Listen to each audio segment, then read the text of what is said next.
Yeah, he does. Oh, okay.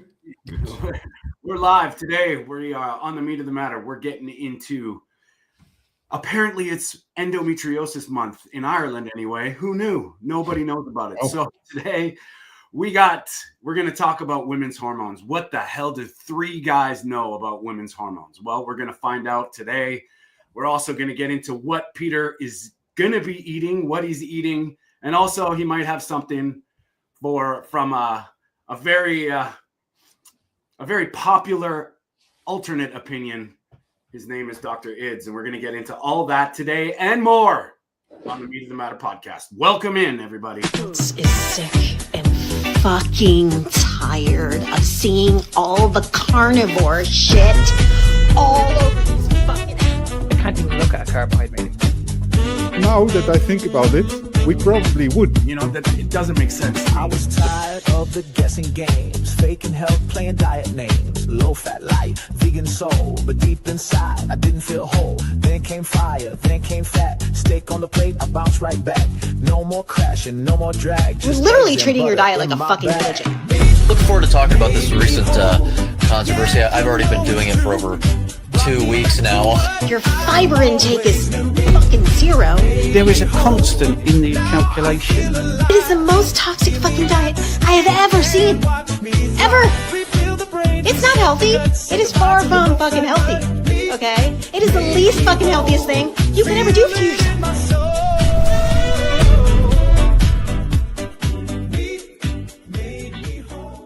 And we're live. Welcome into the Meat of the Matter, everybody. Mark's here. We've got everybody together. And yeah, the time zone, Rick, is a little bit frustrating here in North America. These Europeans on the other side of the pond are having they're lagging. They're not catching up. So I think At least our audience has the time right. So yeah, right. It should all catch up in a couple weeks. I believe. I know the first time that this happened to us, I was sitting here for an hour going, what's going on? I don't even know if we were talking on WhatsApp at that point, but anyway, we figured it out. We are trying to be on Facebook today. I'm trying something, so bear with us if anybody's on Facebook and they're, if it's happening, yay. I am not tech savvy. I am learning as we go. So we've just got onto Instagram. We've been doing this for about a year. And we're seeing how we can do on Facebook. So firstly, shout out to Byron Funk. Thanks, Byron. We love you, buddy. I have been so busy. The pre-shows I've kind of been, we like to do a pre-show to warm up the algorithm for about 5 minutes, but it's been a busy day, busy couple weeks, busy month for me. And we get all our music done by Carnivore Beats. He is the man. Go check it out. It's beautiful music on YouTube, TikTok, and I believe he's on Instagram. Shout out to the Carnivore community worldwide, and of course to the boys. And Mark, you've been busy boy with Carnivore Evolution. And since we're on Facebook, let's see what happens. But we should probably tell everybody what we're all about. So let's start with you, Mark. Just maybe give a quick intro before we get into today's. We're going to talk hormones. We're going to talk endometriosis. It's a subject that's close to my heart. I know in Mark's heart. And Peter, he knows a thing or two about. Dr. Peter knows hormones. But Mark, maybe introduce people to a little bit of what you're all about. Okay, so I'm Mark. I'm from a small country called Ireland. I'm living in Dublin currently. I've been a carnivore coach now for just nearly 7 years now. I've worked with over 200 women in that time period. And we're going to talk deep a little bit about endometriosis. I have a little bit of experience in this as well. I've actually dealt with a few women. I deal with an awful lot of women who deal with menopausal issues, fertility issues, menstrual cycle issues, obesity, GLP-1s, that kind of stuff. So yeah, that's a little introduction about me. We've been doing this podcast now for just over a year now. And we decided, we all came together on social media. Myself, Peter, and Tony came together on social media. I actually met Tony through social media and Peter on TikTok, and I interviewed him a few years ago, and this is why we set this up. We set this up a couple of years ago, and it's been going strong ever since. Right on, man. Yep. Peter? Yeah, most people know me as the Dutch Carnivore. I think that's how I started.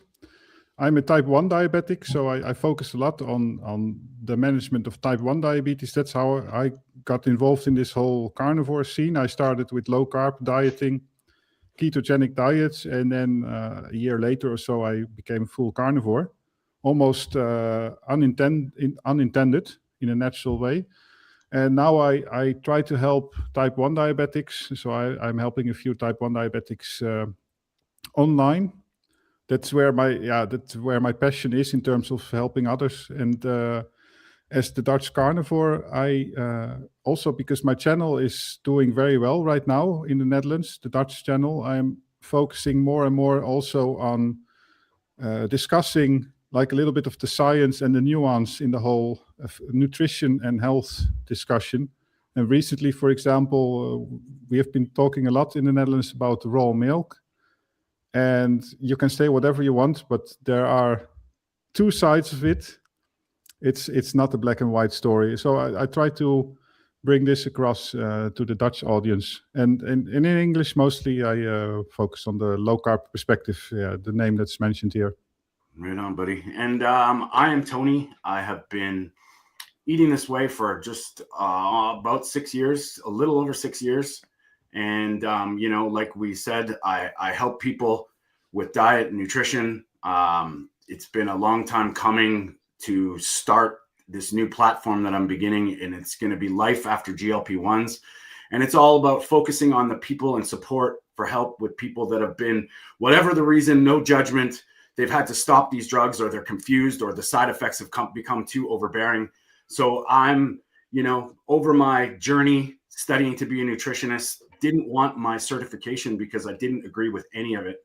And meeting these guys and finding out that, it was a very lonely process at first. I felt pretty isolated. I started a YouTube channel to talk about it and kind of gave it up for a while because it just seemed like nothing was happening until I kind of found Mark and Peter. They kind of re-inspired me, reinvigorated to start talking loudly about this lifestyle, about helping people figure out that there's hope and there's something that they can do. And, there's comments and arguments. Everybody says that diet can't fix everything. Maybe not, but I'll tell you what, it's a huge driver of your health and metabolic health. And I've, since we've been doing this, I've had such a great time talking to these guys and meeting people. And we do interviews. And I also want to mention Mark's Carnivore Evolution podcast. Him and Victoria Olsen, she runs the Carnivore Diet After Age 40 group on Facebook. Beautiful soul. And her and Mark have this podcast. It's a little bit more one-on-one. Go check them out. Please subscribe to it. Subscribe to all the channels. We need help, guys, just to share this message. Come hang out with us. We like to get engaged with our chats. We love the originals, the locals, and all the people that are regulars. Lisa, Byron, Rick, we really appreciate your support because, we're all about this message and all about being. Yeah, you should come on. Oh, how do you say that? Get on the show one time. Yeah, Rick, we need you, buddy. We want to talk to you.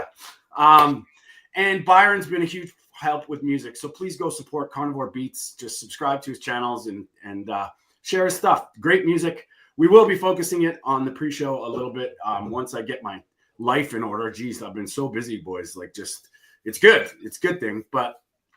That's it. But today, guys, Mark sent. We have a little chat group that we talk about, and Mark sent something that was kind of, this is near and dear to my heart, especially my partner, my love, my girl. She's been suffering with endometriosis for pretty much most of her life, and I have witnessed firsthand over the last couple years not only the healing power of diet, but when she's been suffering with something for her whole life and how drastically it's changed. And there's still things that we need to work on. Her cycles have gotten immensely better, but this is the awareness that from a man's perspective, and why I titled this, what the hell do we have to know about women's hormones?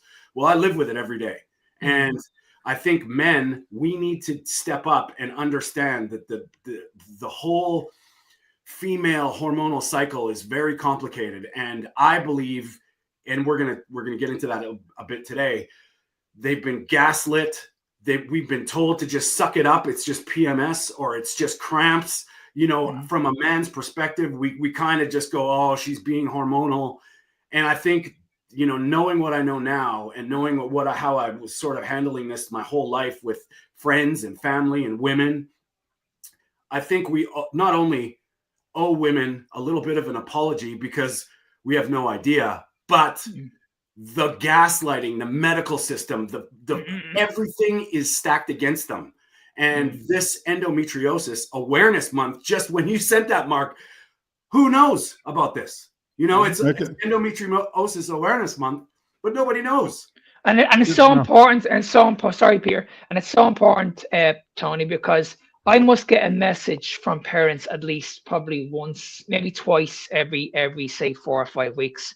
And I'm not even joking. I can actually send you a list of messages that I've gotten over in the last 6 months of parents reaching out to me and saying, listen, my daughter's in excruciating pain, excruciating.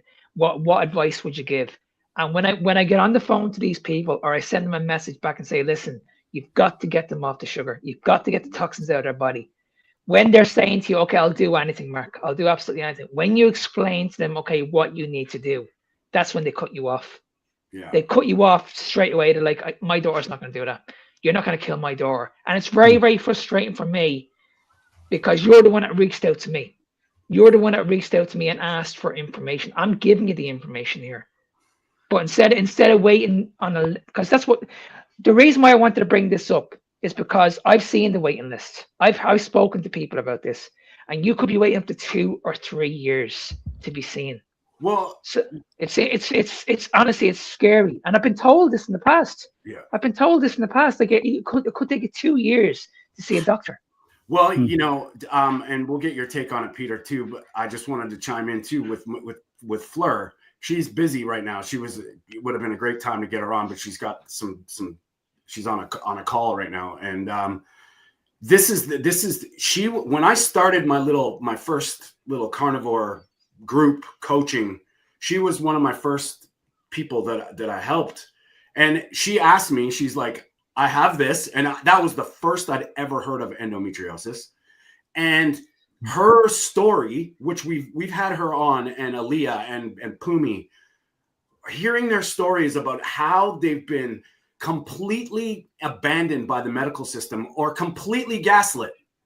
And it's so like she tried this way of eating, and within 3 months, after 25 plus years of cycles in the hospital, steroids, painkillers, she told me she would take a bottle of hot extra strength Advil for 7 days, a bottle.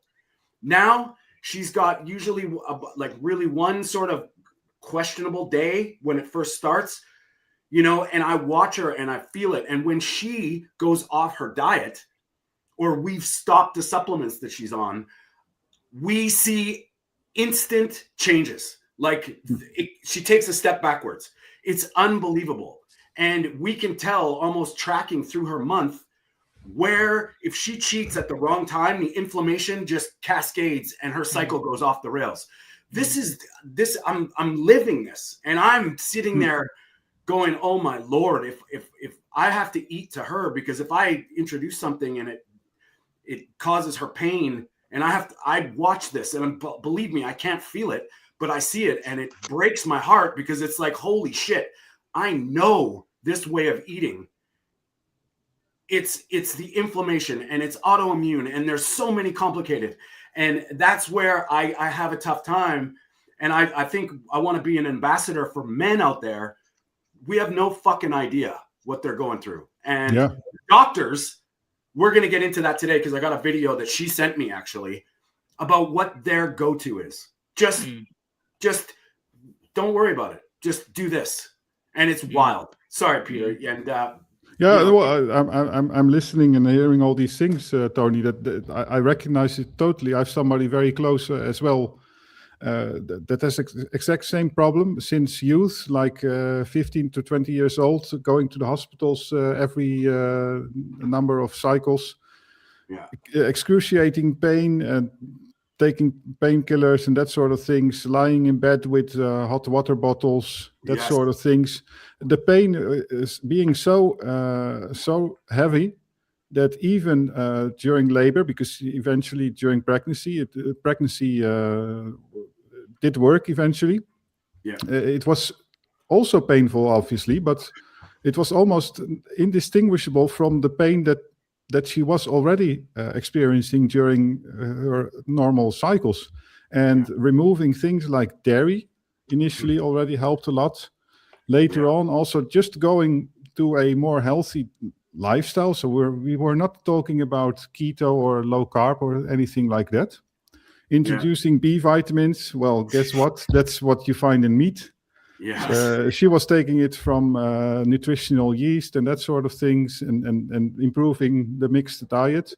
All these things helped. And type 2 diabetes, it's also clearly there that if you start to reduce calorie intake and especially carbohydrates, of course, you see improvement as well.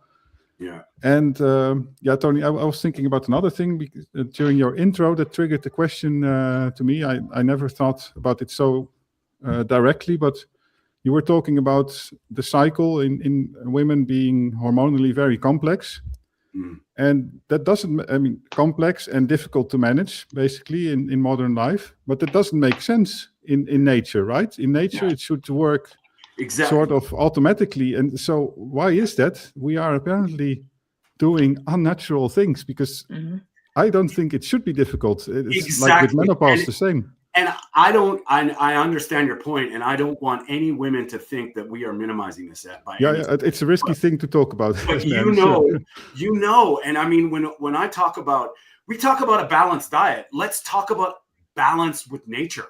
The natural cycle, if it's impeded, especially now with women at such an early age. Aaliyah she figured this out by 16. She wrote a book. So if we take the women out of the natural environment, it's gonna get affected. And I've seen it it's all these references throughout my life. I don't want to say, I know how to do this, so just fix you with just eat properly. It's way more complicated than that. But the hormones are the key. And it seems like estrogen, luteinizing hormone, follicle stimulating hormone, from testosterone, from cholesterol, affects your thyroid, affects cortisol. Like, all this is like this big hormonal mess. And we just think a pill or a replacement is going to fix everything, or it's in your head, which is mind blowing. I need to touch on that because I only took on a lady this week, and we looked, and I think I spoke about this last week, and she's going through an awful lot of pain at the moment. She has fibromyalgia, and she's been gaining weight she can't understand why she's gaining weight because our PT had her on very, very low calories. And the first thing I said to her was that I need to see her blood work. And she said to me that I got my blood work done 3 months ago, and my doctor said that they all came in, they were all perfect. And I was like, why didn't you not say to your doctor, you're telling me that these are perfect. You're telling me that this is in my head, but I feel like shit. Yeah. Like, you should have went back to him and said, listen, okay, well, hang on a second. I'm telling you what the problem is here. I don't feel good.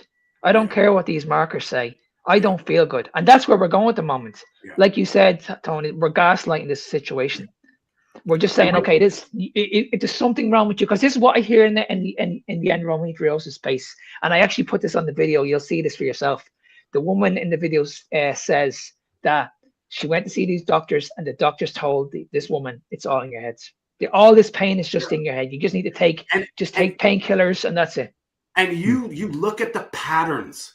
Like, since I've had this awakening about the nutrition and like history of food and stuff, when you see patterns, there's a problem. Like, almost every single woman that's come out and spoken about this says the doctors don't know, or the doctors say you're fine, or that this is a pattern, and it's clear that there is definitely something you can do.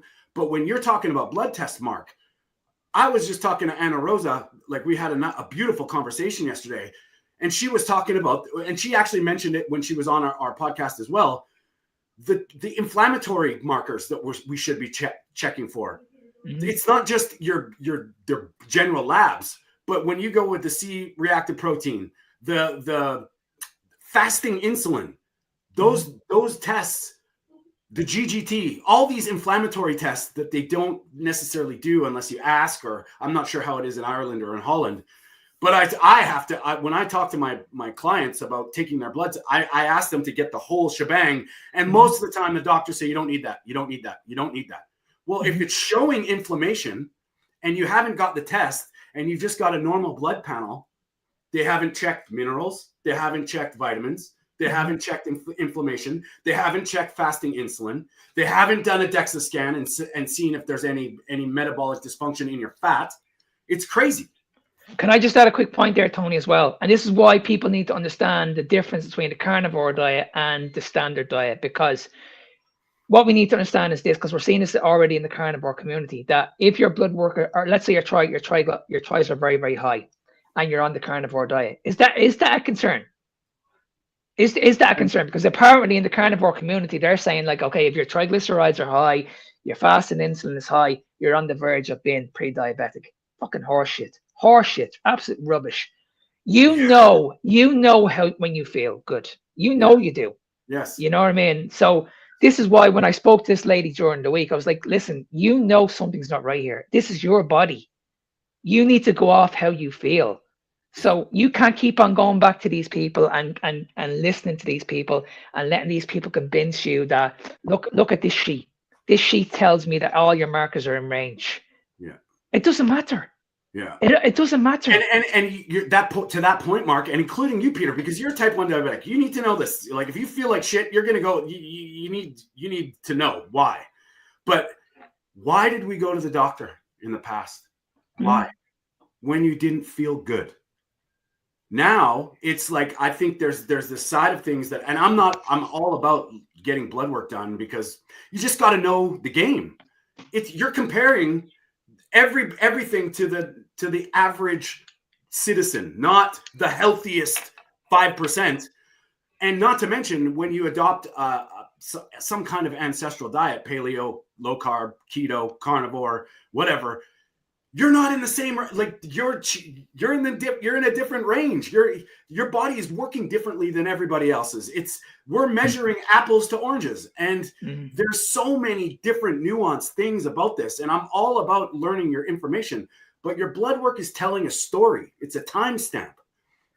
Peter, if you pass out because you're hypo or your low blood sugar, you're going to go, something's got to happen. I got to go see somebody.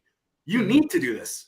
But we all just go, like it's so crazy with this, the awareness in this space. And I mean, I'm with you, Mark. Like, I think how you feel should be the most important thing. But here's the problem. Yeah.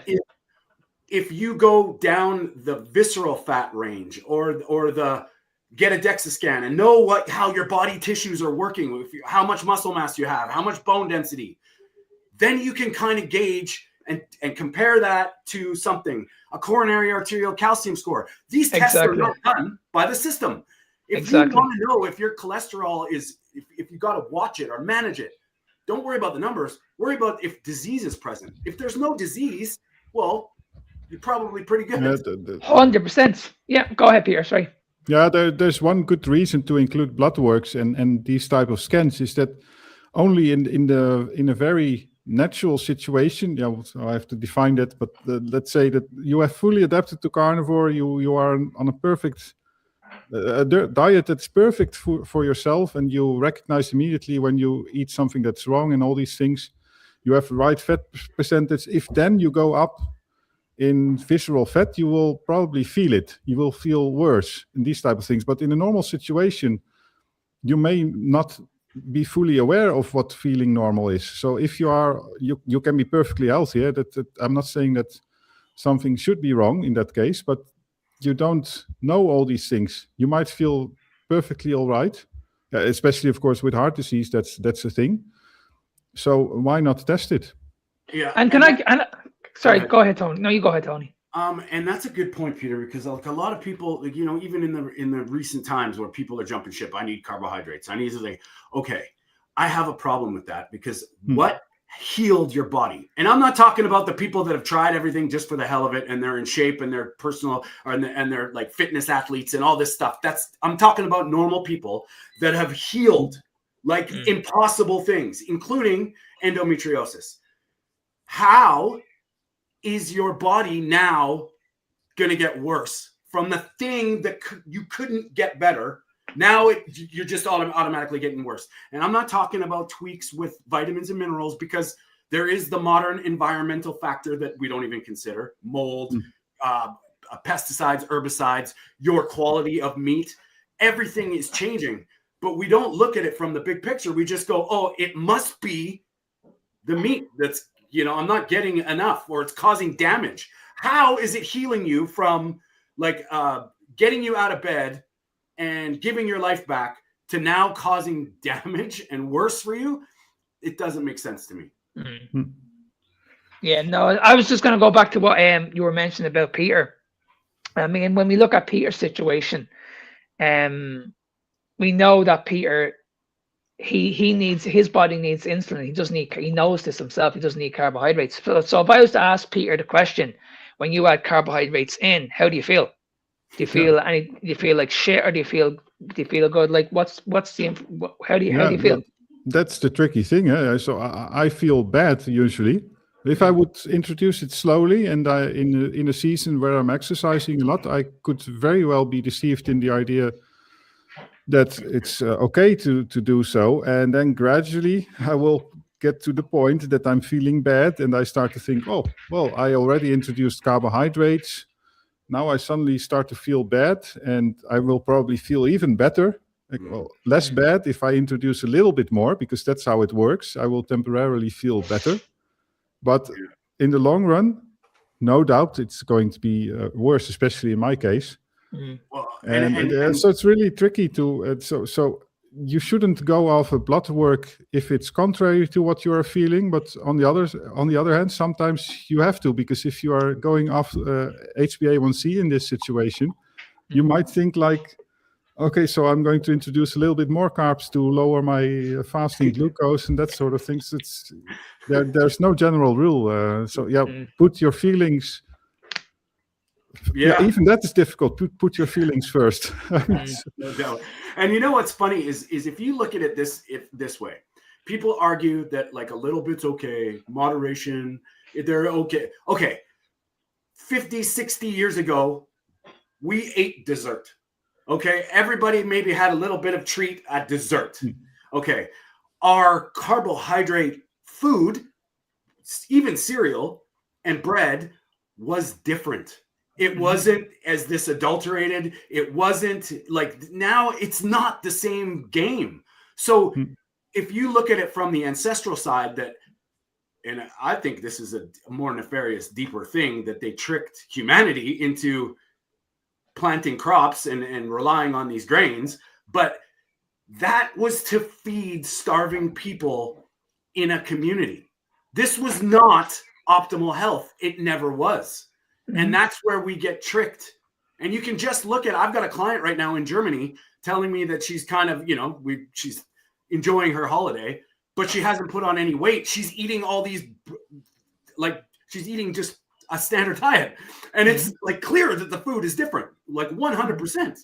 So all these things, we just look at it in black or white terms. And I think that's that shit has to affect your hormones and getting tied 100%. into your hormones. And see, the question we need to ask people is, why are you eating these foods in the first place? Apart from a body composition standpoint, which we all know you can lose weight on any diet. You can eat McDonald's 7 days a week. You can lose weight on the sugar diet. It's been proven in the past. Yeah. But is it the best way to do it?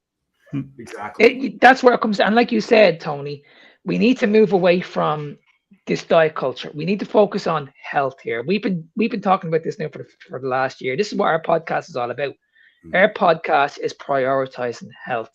Yeah. You know something in the background is not right. You know something's not right. And when you ask the average person, okay, you might look amazing, but are you okay? Yeah. How many times have you asked a person, out straight. How are you feeling? Yeah. How are you feeling? Are you okay? Like shit. I get headaches. I guarantee you, most people would say to you, "Oh, geez, I'm not feeling great today. I'm not feeling good. Yeah, you know, I mean, I've got this situation, I've got that situation," and you're like, "Well, do you not understand that you can actually control that situation? And you control your own health." You know, and this is where, like, I want to like explain this too, because like this is the logic and the sort of the zeitgeist of our modern day. My mom is 80 years old. She goes out and hangs out with her friends, and they have this little powwow once or twice a week. And my mom looks at me and she goes, "Tony, I'm something's wrong." And I'm like, "What's wrong?" And she's like, "Well, I don't get up in the night to pee." And I'm like, "Excuse me?" She's like, "I don't get up in the night to pee." And everybody's telling me that I got to go get checked out. I'm like, your friends all get up in the middle of the night to pee and you don't, and they think you have the problem? I'm like, Mom, that's great. Like, just think about what that means. Like, your body's in deep rest and it's got to get up. Like, there's some things there. Like, and it's just an example of how we've normalized feeling like shit. We've normalized, you wake up and you're kind of foggy and it's just the way it is. It's just, you know, oh, I get headaches once in a while. It's just the way it is. It's not the way it is. This is not the way we're supposed to be, because we've talked to hundreds, if not thousands of people collectively that don't feel like shit. So, you know, and that's the thing. Well, let's get into this video. Oh, Mark. yeah. I just had to show this because you were talking about going to the bathroom in the night. This is how my toilet looks like, right? It's just a joke on TikTok, but it's like everybody says, like, you don't need fiber. Well, you need fiber to poop. So I dedicated the toilet to a different purpose. Yeah, Peter poops once a year. Nice. Well, we're going to find out, because you're going to find out what you're eating. But let's get into this video clip that Mark sent me, and then we'll kind of talk about it. And then I've got something else lined up that talks about the birth control. The volume's a little low, guys. I was in so much pain. I was having to cancel work, and I just was like, I can't live like this.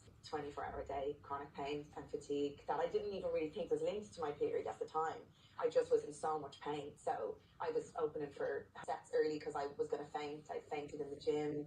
I was putting on so much weight. No one could understand what was wrong with me. I had blood tests, ultrasounds, MRIs, and every doctor was like, "Look, you're fine. There's nothing wrong with you." And I was in literally 24-hour day chronic pain every day for about 2 years. But this is the thing. You went to doctors. You kept going and going. There's something. Do you notice how that guy just couldn't believe that the doctors couldn't help her either? Yeah. So that's like a reverse gaslight. It's a reverse. What do you mean the doctors couldn't help you? Yeah. And that should open people's eyes straight away that these people are going to these people for help, and they're not being given the information that they need. And this is happening to everyone. People need to open up their eyes that you're going to see your doctor and you're in and out of the building within 5 minutes. Yeah. Prove me wrong, because you go into his office and he won't even ask you the question, "What are you eating?" When is the last time your doctor mentioned to you, "What are you eating on a daily basis?" What are you eating? No shit. He never mentioned it once. Never mentioned it. I know for me, when I used to go to see my doctor, I'd be in and out within 2 minutes. He'd give me a quick look at, and then he'd say, "Okay, you're gonna be on this pill. You're gonna be on this medication." Yeah. Without addressing anything else. And I've talking about anything else. How many times you hear these stories where it's like, "Well, we'll try you out on this pill and we'll see how it goes, and then we'll kind of readjust in a few weeks and see how you do." What? Like, okay.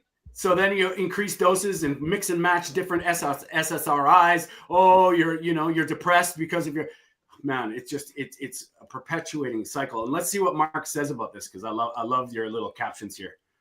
Wrong with me. They knew. You knew. Yeah, you knew yourself. You knew there's something wrong with you. And doctors. I love it, buddy. Oh no, you're fine. I've been living with what I call a demon in my uterus for a long time that, it has ruined my life and my quality of life in a lot of ways.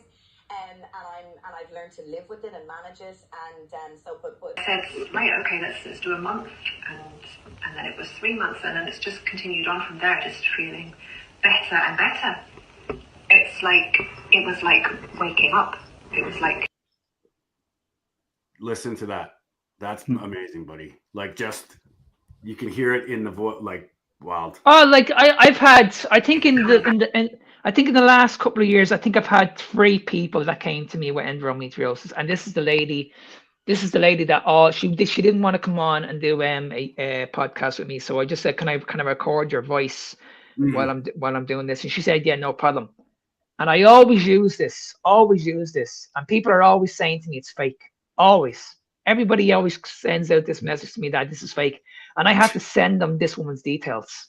Yeah. With her permission, obviously. And I ask her, like, listen, this guy is convinced that this is wrong. This is not real. And then when I send them the woman's link, her Instagram story or her Instagram feed, they never get back to me. Never. Yeah. And you know, well, it's crazy because, you know, with Fleur, she has obviously her women's thing. She helps women, and they talk to her about it, and they're like, you look amazing. Mm-hmm. Holy shit. They know how much she suffered because she would have to cancel everything. Everything stops for 7 days for her whole life. All of a sudden, she's able to do things. She didn't lose a pound for 6 months. Did not lose 1 pound. Was slowly getting better. Then she lost about 60 pounds in 3 months. And now she's kind of like, and she's been sort of losing body fat percentage ever since. But none of her women friends come up and say, what have you done? Oh my God, it's it. She mentions it, and they go, oh wow, that's you. That's great. You can, it's like, you come to me telling me how good I look and how well I'm doing. And then when you tell me what's wrong with you and that this might help you, they can't believe it. And it's so deflating for her because she's just like, you think it's me? Like, it's what I'm doing, dummy. Like, it's unbelievable what happens. And I'm sure we've all got that too. Peter, you got and it. I just want to add one more point, because I've seen this now with women with like the likes of Crohn's, fibromyalgia, and endometriosis. And the reason why I mentioned those 3 is because they're all gut issues primarily. They're all like major gut issues. And when you look at the diet, it's rich in fiber. A lot of fiber is in the diet in all 3 cases. And this is what people are saying, okay, in order for you to improve this condition, you need to add in more fiber. But people don't understand this is what's actually causing the problem. This is what's actually causing the problem. Yeah. This is actually doing unbelievable damage to the body. And people just don't understand that. And then Mark, the thing is that even if you don't believe it's causing the problems, it's at least maintaining the problems. It's not going to help you to get rid of the symptoms even. No. So even if you're a skeptic, you should be able to accept that fact. Yeah. Yeah. And I mean, when you say it all starts from the gut, you just have to relate Michaela Peterson, autoimmune rheumatoid arthritis, like all this shit, 8 years. And people jump off like, she's not a carnivore anymore. No shit. She's able to eat the other that should show you how her gut has strengthened. And you have to eliminate this. And the problem is, as well, is every body is different. Every single context, gut status is different. Every body is going to take their own time to heal. You can't go 40 years destroying your gut and expect to be magically turned around in a week.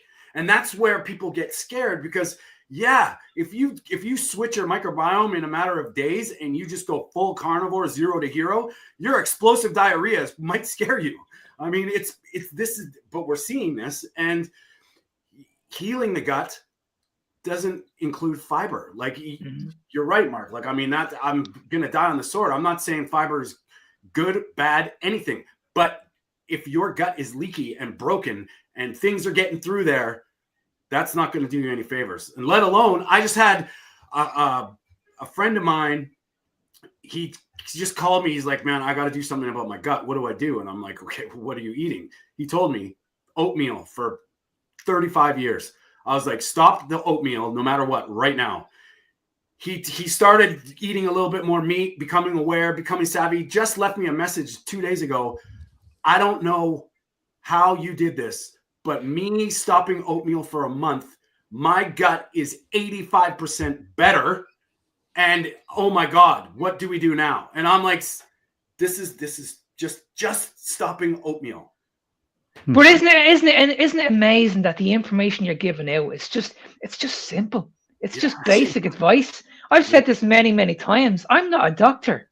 Yeah. I'm not a doctor at all. But I've had over 50 pregnancies in the last 6 years.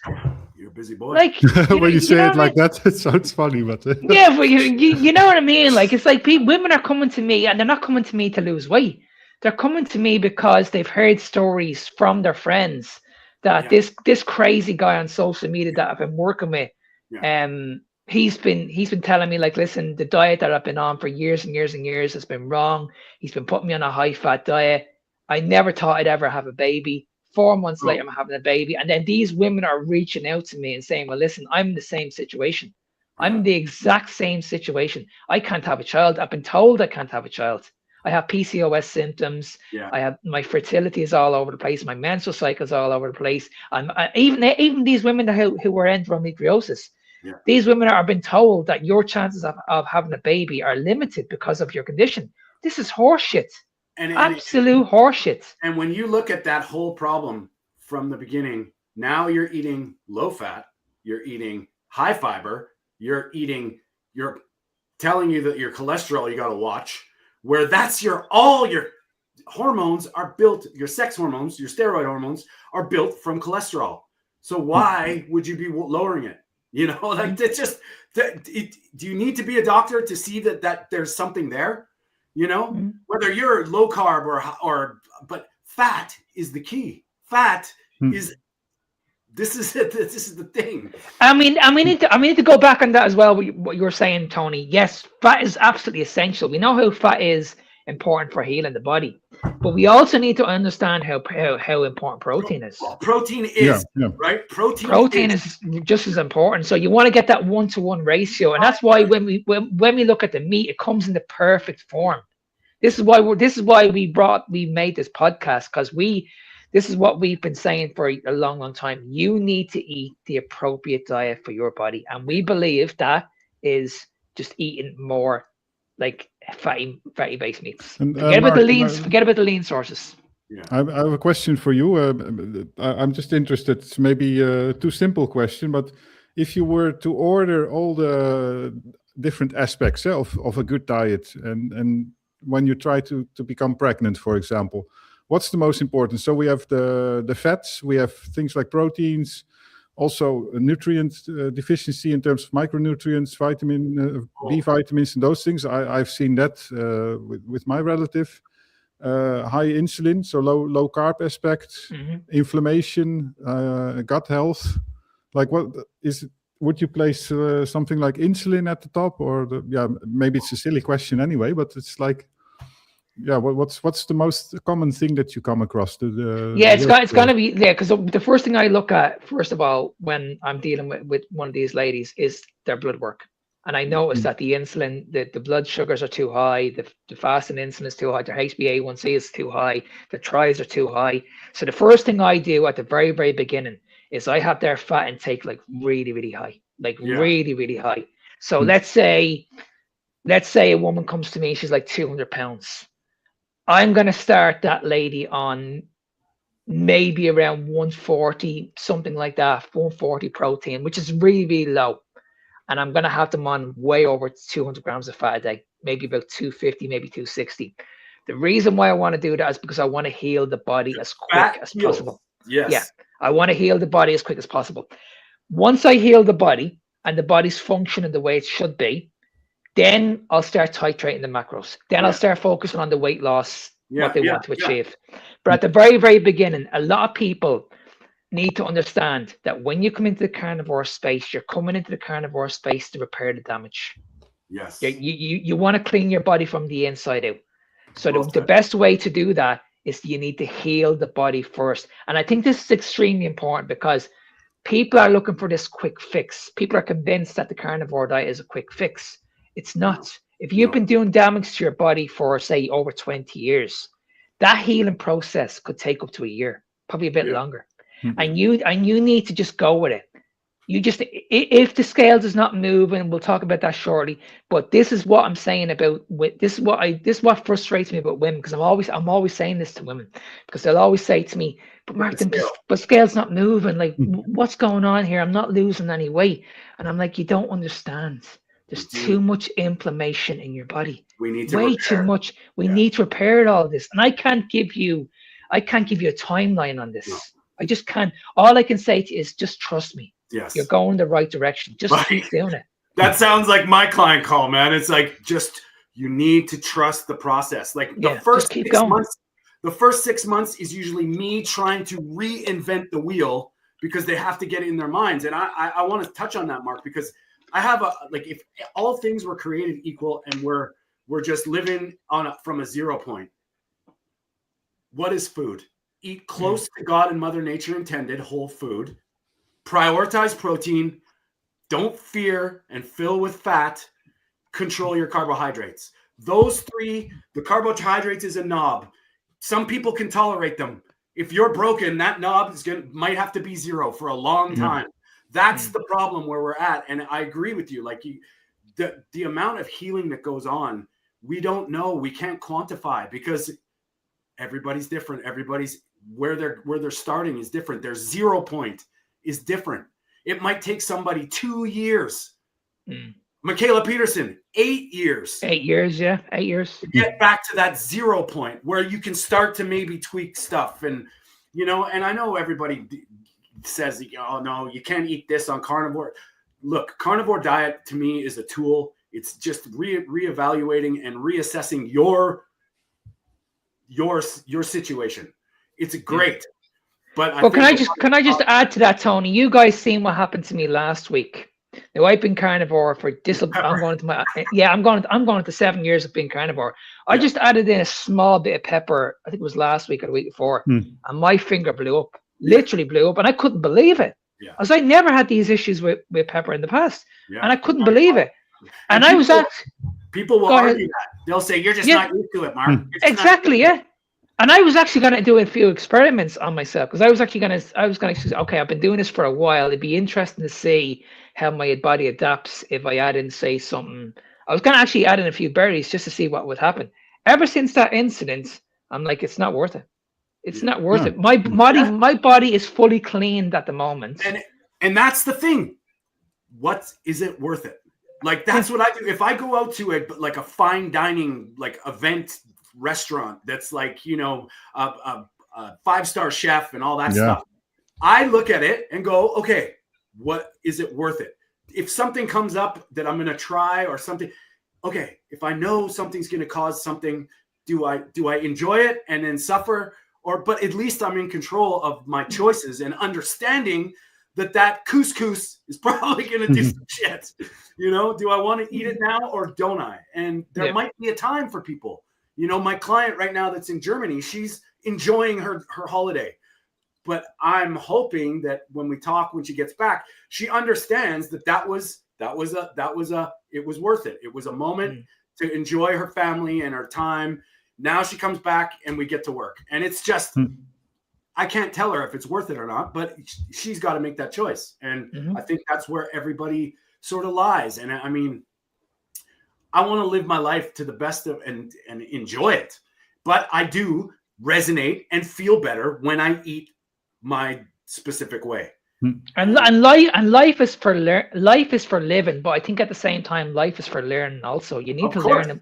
You need to learn what works for your body, and that's it. I mean, nobody's ever going to force anybody to do this diet, but when you do this diet, you have to make the choice. And I think it's important that if you're 6 months into this, you need to experiment on yourself. I really believe that. Yeah.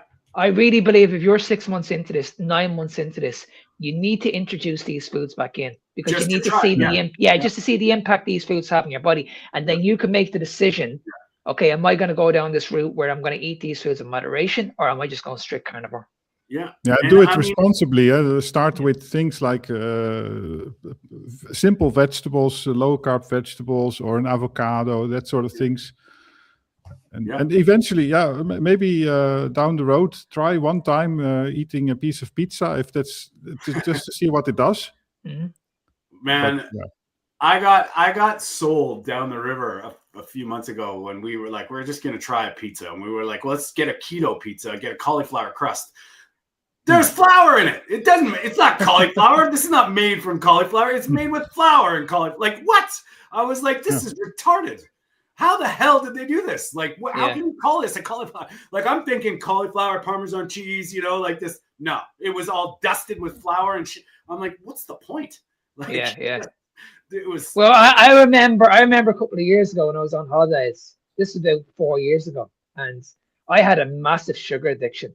And we were in the heat. It was very, very warm, but they had this big bowl of fruit in the room, and I just said to myself, I'll just have a banana. What's the harm? No word of a lie, I finished the bowl within 15 minutes. 15 minutes, I was gone. And then after that, I had to have a bowl of cereal. I swear to God, I was going out of control. I think for an hour, I was just eating crap. Wild, yeah. Non-stop. I couldn't control that situation. I just could not control that situation. I had that time with, like, I've told you guys, I've mentioned it before, when I was doing that BBBE challenge. It was probably like the second time I did it, and I was like all cocky. I was like, get some bacon from the butcher, and it was all maple bacon, and I was like, I'll be fine. Right to the store, man. Ice cream, cookie. I'm like 2 years into this carnivore diet, and I'm still like sugar addicted. Like, yeah. It catches up on you. It's always there, lingering in the background. Yeah. I put this picture up. It's not my pizza, but it's pizza from my butcher. He sent me this on WhatsApp, and it's a meat-based pizza. I mean, if you want to deviate from carnivore, do something like this. Yeah, man. Cheese. I think cheese and beef mince, chicken mince. Yeah. And a little bit of vegetables, some pepperoni, I think. But yeah, from this butcher. I would recommend, if anybody's watching this, buy Courtney Luna's book or Jenny Millich's book, because these guys have unbelievable recipes. Well, or go to Tony Stewart Coaching and check out my video Carnivore Crust, because that shit is good. Yeah. Perfect. Really, and that's the thing. Like, you can live this lifestyle and still eat really good food. Like really good food. Fleur and I actually made a steak Caesar salad with croutons, but there wasn't any lettuce. It was just like thin sliced beef, Caesar salad dressing, and these things we cut into croutons. It was like crunching on unbelievable, and it's chicken. I seen that video the other day. Yeah, I seen that. You guys are snacking on some pork loins or something, aren't you? Yeah, look really nice. Those are my chips, man. That's every once a week I just, and I eat the whole bloody pack of bacon. Yeah. I'm not worried about it at all. So, and it's the same. Like Dr. Kiltz has his own ice cream. Yeah. I know Robert Kiltz, or not Robert Kiltz, Robert Sykes, like the Keto Savage. He has his own keto brick. Yeah. You know what I mean? And I've tasted them. They're absolutely amazing. Yeah, they're unbelievable. For sure. Yeah. So it just goes to show you that you can make anything that you want on the carnivore diet without eating carbohydrates. You don't need to add in the carbohydrates. You can still live a very, very good life. Just eating the carnivore. You don't need. I think it's very important to understand that we advocate a meat-based diet, because that's what all three of us do. But if you're getting into the space, you can chop and change your food, like the pizzas, the ice creams, and the treats, and just take away the carbohydrates and just replace them with fats. And I think if you do this over, Tony, if you do this over a period of time and just let your body adapt to this way, you'll actually enjoy it. You'll actually really enjoy it. And I mean, I've found now, like when I was single, eating this way, it was a lot more just steak, eggs, pan, fork, knife, done. Like now, when I'm with with Fleur, we chef it up a little bit. It's nice with somebody else to do it with, and it makes sense. I mean, I was very simple. Now it's kind of like we try and push the envelope and try and, crusts and breads and crepes, and it's all carnivore with gelatin and pork rinds. You can have some fun and make dumplings, mac and cheese with chicken dumplings. It's not macaroni, it's chicken dumplings, but with a beautiful cheese. Like, yeah, man, you can go. And actually, Bella, I saw a pretty good recipe for French toast, and I was like, I haven't had French toast in holy shit. It's been like 7 years now that I haven't had like pancakes with syrup and French toast. It's weird. But I was those things, I still am not very attracted to those carnivore pizzas and carnivore toast, and they're just heavy on the stomach. That's how I feel it now, and I'm eating all my meat raw. That's very light on the stomach, and then I suddenly, I mean, already baked meat is a different thing. It's more difficult for me to digest. I mean, sounds extreme now. I mean, obviously it's still digested perfectly, but it feels different on the stomach. Fair enough. And going further, like things that are totally cooked inside, it doesn't work anymore. It doesn't sit well. Well, we're going to get into that, but let's finish this with this clip. Just talk a little bit more about this, the vitamins, because Peter, you mentioned this B vitamins. You mentioned that they're in meat, and this is a clip from Dr. Josh Axe. He's a traditional Chinese medicine doctor. I agree with a lot of stuff that he says. And if you're going to be eating a mixed diet, this guy, like he's great. So, but he's talking to this podcaster that's a woman, and she asked the question. So we'll comment on it after this. About birth control on a girl that's like, maybe I can take birth control to get my menstrual cycle. Yeah. Well, birth control has so much. Because most doctors tell the endometriosis people just go on the pill and don't have a cycle. That's what it suggests. Many side effects that aren't even on the label that people aren't aware of. Like, I'll give you an example. And let me just quote one study. And this is going to maybe shock some people, but this is one of the longest, biggest studies ever done on birth control. If somebody takes birth control long term, around up to, let's say, 10 years, their chance of getting hypothyroidism goes up by 287%. So, I mean, think about how many... And this is the pill? Yeah. That we're talking about? Okay. Yeah, this is the oral pill. Okay. So think about how many girls got put on at 16 years old, got put on birth control. And then all of a sudden, sometime in their 20s, they get diagnosed with hypothyroidism or Hashimoto's. Oh my God. I mean, it's probably the number one thing I see in my practice. I mean, and here's what people don't know. What are the biggest vitamin and mineral deficiencies that birth control causes? B1, B2, B3, B6, B9, B12, selenium, zinc, and good bacteria. So your body becomes so depleted of nutrients when you take birth control. And that's not something, that's why every medication depletes your body of some sort of vitamin and mineral. Some it's 1 or 2, like birth control, it's over 10. And those are the exact nutrients that your body needs for a process called methylation. I don't know if you've heard of MTHFR, but it's a genetic variant that some people have. A lot of people, actually 40%. And so if those women took birth control and then also had this gene, well, their body is going to be so depleted that they will end up with hypothyroidism.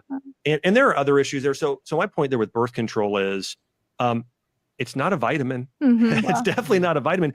It's a synthetic drug that really harms and depletes your body over the long term. And then there's also questions about, what about the copper IUD? Well, when you have that much copper in your body, copper and zinc have to be sort of paired up in the right doses. And so if you have that much copper, it's going to affect your zinc levels in your body negatively, which zinc is critical for gut repair, for immune system. For men, it's very important for sperm production. So, but overall, all of them are going to have some sort of side effects. What would you say about... Okay. It's criminal, isn't it? It's absolutely criminal. It's madness. And it's the B vitamins again, like with metformin as well, it happens. And then if you're eating like a enriched flour or enriched bread or whatever with B vitamins in, you're getting the synthetic kind. The folic acid isn't even folate. You're already depleted. Like, we know the importance of B vitamins, which you can't really, I believe you can't really test it because they're so water soluble. They're always used. B1 is constantly being used. Us talking on this podcast is depleting us of B1. Like, it's that important. They don't know how many, there's, from what I've heard, they can't test the upper limit of some of these B vitamins, B1, B2, B3. So if you're already depleted of this shit and you're not putting them back in, what do you think? And look at all the women that go through this and they're just trying to watch their weight. So they're eating salads. They're eating, really, really low, not a lot of food because they're trying to stay. Wow. If that video doesn't open your eyes, honestly, I don't know what will. It's just Honestly, this is what we've been saying for a very, very long time. And it just goes to show you that their go-to, imagine, you're a teenage girl not knowing what's causing so much pain, just go on this pill, and then not one conversation about nutrition, not one conversation about vitamins and minerals. Yeah. And if you look at zinc and selenium, what has all that? What has all those nutrients? So if you're eating food and you're getting depleted by this thing, and you're not only replenishing those, but getting optimal. You know? The thing is that if you go on medicine like these, so I don't know, maybe there's a place for this in some weird situations. Sure. But anyway, if you use them like metformin and statins, like when you go on statins, the patient should be informed that you are going to lack CoQ10, for example, and if you take them, then take good quality supplements like CoQ10 and B1 and B12 for metformin, and in this case also the B vitamins of the right form, of course, because they do exist. Yeah. But yeah, obviously there's a lot to say about using the medicines themselves, of course. And that's where I have like with my ideas is our food system, our even our animal husbandry, our farming practices are not the same as they were before. There may be, like Lisa just mentioned, the B1 and zinc. It's worth a look at B1. Like the B1 is so important, and obviously it's high in pork. But the zinc, like I bought some zinc, and I heard you can take a test with zinc. I get some ionic zinc and put it on your tongue. If you can taste it, and it's disgusting, you're probably, if you can't taste it, you're depleted. And that's sort of like an old wives' tale way to test it. But it's not a coincidence that during COVID, the people that lost the taste and lost the smell, maybe the zinc was a big deal. It's really linked to the immune system. That's something to look at. So, I think there's a difference. A conversation between being sufficient and optimal are two different sides of the thing. And those vitamins and minerals might be the holes that some people need to plug and play. Because if you're getting stressed out, if you're drinking a lot of coffee, if you're busy schedule, you're not getting a lot of sleep, you're exposed in a city to pollution, you may be B1 depleted, even eating a carnivore diet. Like that's the thing with coffee, Tony. That I always drink it at least like two hours apart from my meals. Try even to do more, because proteins are being digested, and if you're going to add in coffee afterwards, it severely impacts the digestion of proteins in the first place, and then kinds of B vitamins as well. I think there's a strong correlation with coffee as well. Yeah, B1. And I mean, if anybody's kind of feeling meh, like just not a lot of pep, it's worth trying the B1. Elliot Overton does a great job about helping people megadose, what forms, what kind. And, it's something to look into, because the funny thing is about B vitamins is there's no real danger about excess, because your body's eliminating them so fast. So, and it's weird how people don't talk about it, and they don't talk. And all those B vitamins that you think you're getting from your flour and your grains and your rice. Yeah. Was it you, Mark, that sent me that? No, it was on your Instagram. They sent that guy that's like, I get all my vitamins from this rice. And it says right on the bottom here, enriched rice with vitamins. That's not natural nutrition, buddy. Like all those zinc, niacin, riboflavin, all that stuff that's been added to your long grain rice was sprayed. It was added. It's not real. And oh my Lord, that made me laugh. And I sent him back a very, very good reply on that. I said, look at the likes of China and India. They're probably, you look at China. China has the biggest diabetes rate in the world. Well, I think it's India, but yeah. Is it India? Is it? I thought it was China. Yeah, it's India. India. And then I sent it back to him, and he never got back to me. No. Never got back to me once. No. And it's like, and you look at his feed. This guy has thousands and thousands of followers following him, and this is the bullshit advice that people are listening to. And that also falls back into this, like fallback food. They rely on a staple food to feed starving people. So you take India, like you just mentioned. What's changed? The Western influence. Their grains are different. They're getting imported stuff. their seed oils now. They're not eating ghee. They're not eating their natural diet anymore. They're getting influenced by the West. Diabetes goes up. And it's the same thing as Asians. So that argument they were using, if you look at it in Japan, okay, sushi, a roll. If it's just a nigiri piece of sushi with fish and rice, the rice is very mineral. They're eating meat. Like it's different now. So, you know, all I had to see was that bag, Mark, when that guy held it up and on the bottom enriched with a vitamin mix or something. It's like, that's not real. But see, that's where we're going at the moment, Tony. That's what everybody looks at. When you go into a shop, the first thing they see is the front of the packet. Yeah. But they haven't got a clue what's in the back because they're not educated in that area. And because when have you ever heard a dietitian talking about the ingredients on the back of a product? No, never happens. Never happens. They'll all just talk about, okay, what we all focus on at the moment, eat more fiber. So when you go into a shop, what do you see? This contains fiber. Yeah. We're told to eat protein. Forget about where the protein. Fiber deficient. Yeah, and forget about where the protein comes from. Just eat your protein. So now they're convincing us that if you have protein in fucking wraps or pasta, or this bar. Is just or even a bar, it's the same as eating meat. I mean, it's unbelievable. And this is coming from the experts. Yeah. This is not coming from the average person on the street. This is coming from dietitians, nutritionists. And you notice now, even with the Kennedy, I want to do a podcast about that, about the glyphosate thing, and we'll get into that too, about what RFK is doing. But notice how people, when it's so funny, and it seems by design, as soon as you mention complete protein and bioavailable from meat sources, they completely push back and say Maha's trying to kill you. Like, look at this. Now they're getting in power. And it's like instantly, instead of just thinking about this, we gotta believe the hype. And the hype is everybody's got to think for themselves and just throw it all on paper. Throw it all on the table. Look at both sides. Look at what is complete protein, incomplete protein, essential amino acids. What has what? Then figure it out. Yeah, the thing is, to be fair, there are a lot of carnivores saying, like, when you eat plant proteins that you can't absorb them or you don't absorb them. And that doesn't help the discussion either, right? It's like there are examples of people, I mean, if they take tofu, seitan and those things, they get their proteins. So that's not the point. It's the point that you have to take all these carbohydrates with it. I mean, apart from seitan and tofu, but...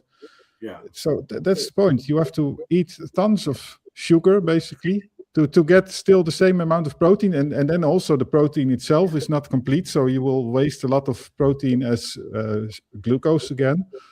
And look at the go-to is pea protein. Who benefits from that? James Cameron. This is like, and go figure Arnold Schwarzenegger's on board because he was the Terminator. James Cameron. Like, they are intimately connected. So who knows what they're eating? Like, do you think Arnold Schwarzenegger, he tells everybody he's a vegetarian now, but he's got enough money to get the perfect doctors, nutritionists, like whatever. And you think he's telling you that what he's, I don't know, man. I don't believe a word of that shit.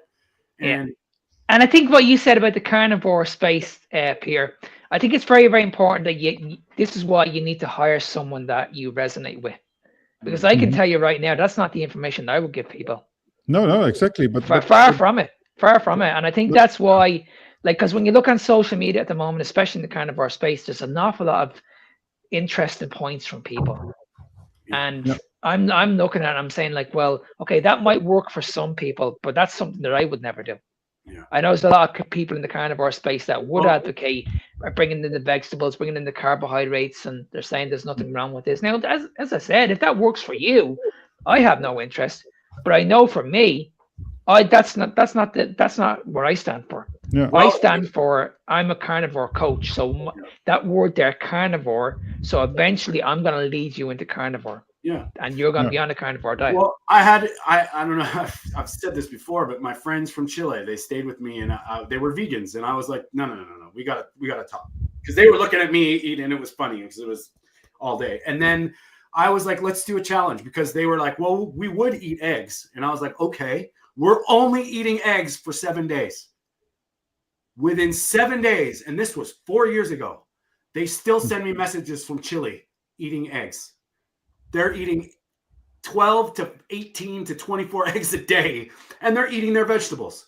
So they are vegetarian carnivores. Like they have not stopped. They tried it for 7 days, and they had the rebound because they were all grained out and fibered. As soon as that came out, they were like, "What? I feel amazing. I'm alive." And it's these stories that you enable by using correct messaging to the outside world. And if you don't, you'll attain the opposite, and all the skeptics will just use your video and cherry pick all the wrong things that you're saying, and it's really bad. Like in the Netherlands now with this raw milk discussion, the average proponent of raw milk on social media is this totally illiterate, unscientific guy that is making some simple claims, and he is oftentimes right about a lot of things, but they are simplifying things like raw milk. If you are trying to be nuanced and try to include the opposing party, you have to accept the fact that there is a small risk. If you're going to fill the supermarkets with only raw milk, you have to think about how to do that. And so don't be very radical on these things, because you're going to Peter, this is the difference though. Look at what we just looked at, that clip from Josh Axe. Those vitamin and mineral deficiencies are facts. This happens. Raw milk may. The downsides may. But the upsides, look at all the nutrition in the raw milk. So this is where we're at. Like if someone said, "Here, I'm going to drink raw milk," no way, gross. But here, take the pill for 30 years. But there's one nice fact about this raw milk. If both parties were able to accept that there are two discussions, the safety and the health aspect, like raw milk has all these nutrients and bacteria. I mean, we accept it for yogurt, right? If we are able to accept that, we can learn from that. And even if you're a pasteurized guy, like you're a proponent of pasteurizing, you can learn from it. And well, I don't care. You add in afterwards the right bacteria and the right nutrients to compensate. I mean, I'm not saying that's the way to go, but that shows that if you are able to have this discussion, that you can go forward instead of like keep discussing the same point and nobody's going to agree anytime. No doubt, man. That's another one we can get into in another podcast as well, because it blows my mind, especially in Canada. Like, you can go to jail, you can get a $250,000 fine for distributing or selling raw dairy, but yet the government can issue these things at will, and the medications. It's scary, isn't it? It's scary. Frightening as hell. Like, I mean, in my opinion, due diligence and consume what you want, like, but educate and like, make a choice. I mean, we all have, man, there's more E. coli and listeria from spinach and broccoli. And it's a common thread, a common thing that you see happening with all these discussions. So not only raw milk, policies sort of becoming science. So we have the policy and maybe a century ago it was correct, right, to pasteurize milk with all the hygiene issues and the long distribution chain. So maybe it was a good solution in that situation. And now that has become the status quo and sort of seeps through to science. And now it is sort of a scientific fact that it's extremely dangerous. Yeah, it's funny how it's switched on the plate. The danger is the policy, right? Like that. It just doesn't make sense. If you have your own cow outside in the backyard, what's the problem? Like what's the problem? It doesn't make sense. So all these food practices. We should get into that. But before we say goodbye today, boys. He's Dutch. He's not weird. He's fabulous. Yeah, this is what I'm going to eat in the coming 2 weeks. Brisket. So there's 2 reasons that I'm going to do this. I made a video like 2 weeks ago showing my receipt from the butcher. and everybody complained like, "Oh, the chicken is so expensive," and it's the bill was too expensive anyway. Like spending 100 euros a week or so. They think that I spent 100, 150 per week. Mm-hmm. So now I'm going to show them. This stuff here costs 18 euros per kilogram. So to translate it, so that's 9 euros In per Canadian pound. dollars, that's 585,952. Yeah, but you get some very nice meat for that. So it's organic grass-fed, which is amazing, right? In the supermarket, you pay double of that for not even grass-fed. So I'm going to spend about 10 euros per day. So $13 per day, I guess. How much are you eating? How much? This is about 600 grams. So like 1.2 pounds. I don't know, something like that. Okay. Yep. Add in a little bit of beef liver, like 2 or 3 pieces during those 2 weeks. Maybe a can of anchovies or sardines. So 1 or 2 euros per day besides this stuff here. So it's very cheap. And, Can I just add that? Can I just add in there? Because I'm doing this myself here. Yeah. A lot of right people now. were right now I'm doing this. A lot of people have been messaging me telling me that the carnivore diet is expensive. Yeah. So I'm doing the exact same as you. This is my staple at the moment. Yeah. Yeah. That's pretty much my staple at the moment. I'm having four tins of that a day, right? Mhm. And I'm having ground beef. I've been doing this now for the last 10 days. My weekly shop is exactly about 78 euros a week. That's for a full shop. Once again, people, that's 985,682 Canadian dollars. Well, same here. It's like that's all I'm eating. I'm just eating that ground beef and maybe a few eggs every week. And it's probably it comes under 80 quid. 80 yeah, quid. yeah, no, same here, and it's grass fed. I imagine, because if I would not take organic grass fed, I could almost halve it probably, and go for like 7-8 euros per day. And I think it's important to point this out. I'm getting all my macros. Like, I'm still eating a good amount of food. I'm still eating the amount of protein my body requires. I'm still eating the amount of fat my body requires. It's just cheaper. But you're not doing 4,000, not 4,000 or 5,000 calories. No, I'd say I'm eating in the average maybe I'm probably minus 1,000 at the moment. But I'm still extremely full. Like, I'm extremely full. Like, my first meal in the morning is 3 tins of that. 3 tins. Lucky you. And I'm stuffed. And I don't know what it is like in your country. That only cost me €1. That only cost me €1. Once again, that's 685,952 Canadian dollars. No, it's starting like they're about and going up. $7. Wow, $7 for a tin of sardines. Well, if they're the good ones, like the cheap, like they're cheaper versions that you can probably get for about $3.50, that's $4. insane. Yeah, they are not cheap, right? I mean, how much do you pay for a can of sardines? Who? Mark. I paid €1 for that, 120.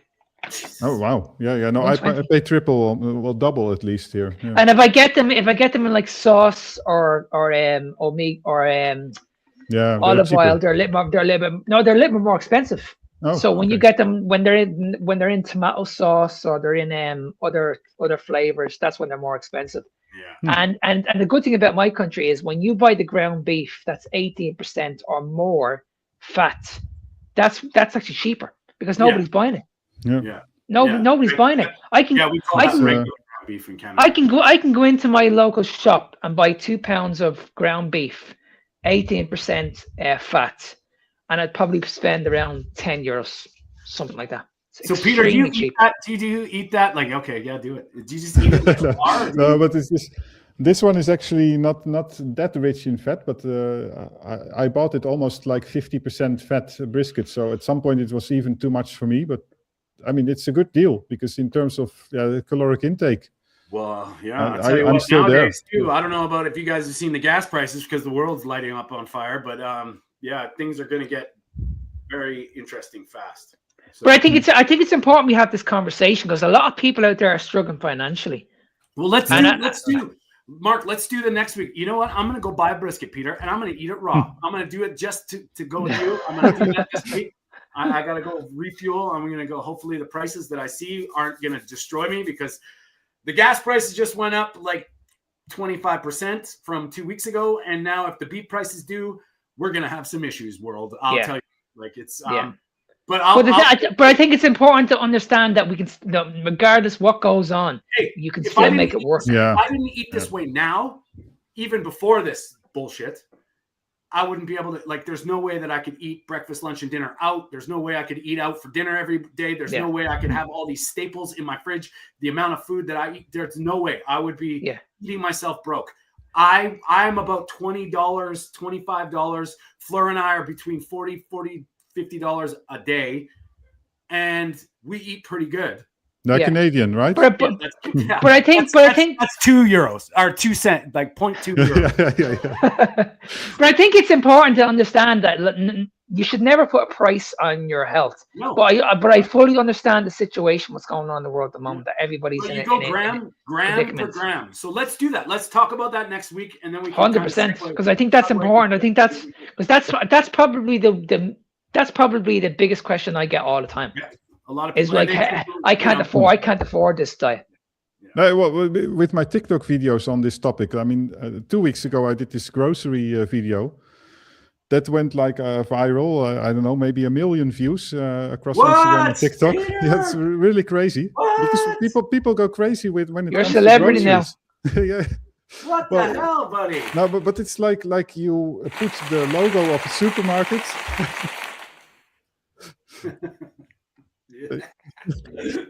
Yeah, you put the logo of a supermarket shelves, some ketchup. You'll be sponsored by the ShopRite soon, Pierre. No, but it's like it's almost predictable sometimes. Like put in some elements in it, like groceries, cheap. It must be something in the mind of people, like that maybe they are lacking nutrition or so, because they are obsessed about the supermarket, cooking, and all those things on TikTok. Yeah, no doubt.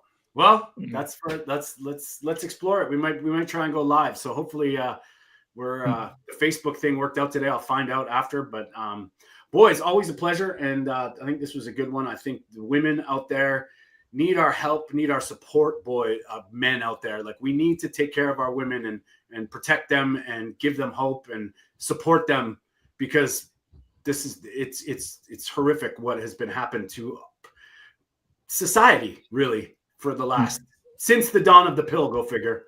I think our awareness and bringing it out, and it's important. So I really appreciated it. I had a great time. Mark, where do people find you? Let people know what's up.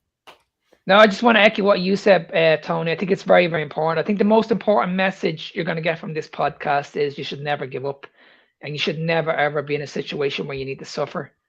I think that's the most important thing. If you are going through any kind of symptoms in your life, there's always another route.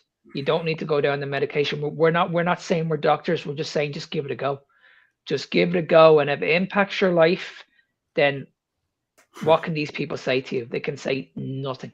And that's the reason why we just do this podcast, is to just give you a different option, give you a different voice, and say what other you've got nothing to lose. Nothing to lose whatsoever. So if you guys want to reach out to me, just go onto my website. My website is called Fitness Beyond Time 01. I'm on TikTok, I'm on Instagram. And if you ever want to reach out to me for coaching, just send me an email at ennismark93@gmail.com. Peter. Yeah, I think that was a nice statement to make, Mark. And there's no harm in trying these things, especially if you don't find any other way to solve your health issues. And give it a try. That's what I would say. And I'm the Dutch Carnivore / low carb perspective, so you can find me there. Yeah, and I'm gonna elaborate on what you guys were saying. And when I had a talk with Dr. Ana Rosa, she put me through this little bit of a thought experiment, and I'm just, because it's a fitting time. Oh, I gotta eat meat. Oh, I gotta watch my macros. Oh, I gotta drink water. Oh, I gotta not drink Coca-Cola. Oh, I gotta go to the doctor again. Oh, I gotta suffer with these crazy things. Oh my God, it's another thing. You see what I'm saying? So, you know what? Is it worth a try? Probably should try it.